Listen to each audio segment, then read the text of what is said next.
Benita dhe Shkurta u ulën në një qoshe të shtëpisë, duke shikuar me kujdes çdo banor që po fliste ose po ecte në dhomë. Benita buzëqeshi dhe i tha Shkurtës me një zë të ulët, duke parë sa lehtë banorët reagojnë ndaj çdo gjëje, mendoj se është koha të bëjmë diçka. Të çmendim shtëpinë pak.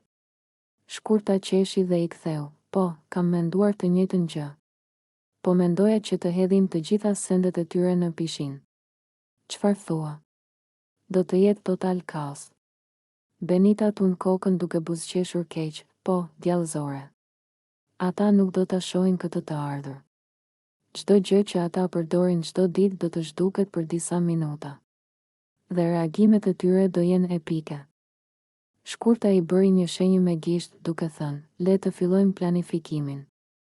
Ne duhet të jemi të kujdesshme, të mos na kapin. Duhet të presim momentin e duhur. Benita i hodhi një shikim plot intrigë, më pëlqen që ti je gjithmonë kaq strategjike.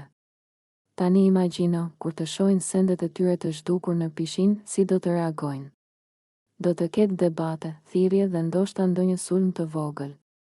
Shkurta u qesh dhe shtoi, po, dhe ndërkohë ne do të shikojmë nga larg, duke qeshur fshehurazi. Do të jetë plani më i madh që kemi bërë deri tani. Djallëzor total. Benita e preku lehtë supin e Shkurtës dhe tha, atëherë, le të fillojmë.